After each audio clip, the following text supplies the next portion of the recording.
Recovering from hardship is not easy. In fact, most people who suffer hardship never recover.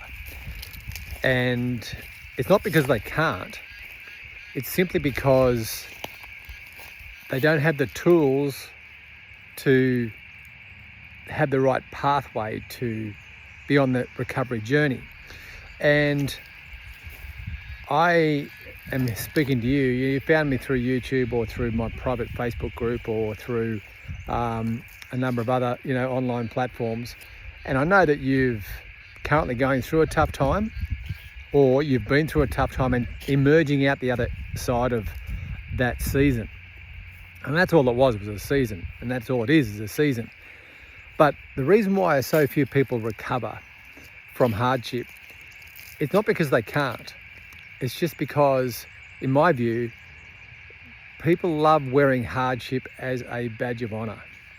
And when I say that, I know for a fact I'm going to upset some people, and even offend some people, because to overcome hardship, it's all between the 6 inches between your ears, right? That piece of real estate between your ears that is so critical to life.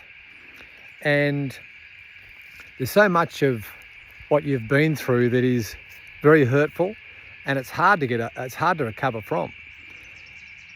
But I do know this, that what you dwell on is what reappears in your life.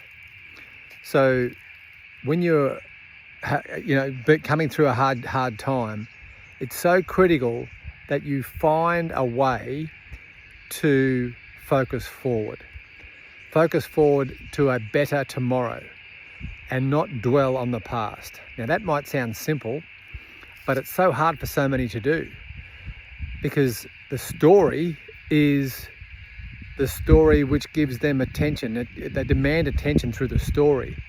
And people think that when they rehash the story that they get sympathy or whatever it is they're searching for. But in actual fact, every time you verbalize the past, you give energy to the past. And what you think about, you bring about.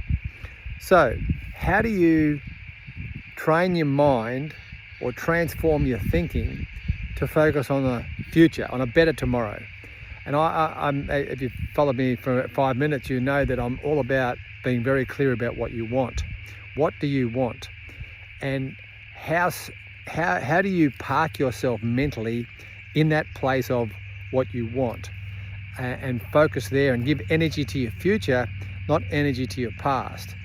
Energy through the windscreen of your future, not the rear view mirror of your past.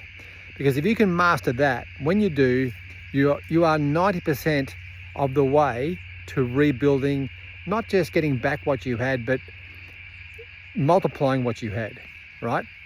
It's between your ears. What you think about, you bring about. Don't wear your past as a badge of honor. It was a season in your life, and there'll be times where your story will be relevant to help someone else get through a similar situation that you've been through. But aside from that, in your heart and in your head, you have to get excited about your future. If your past is more exciting than your future, you're a has-been, and you're not a has-been. Your best days are ahead.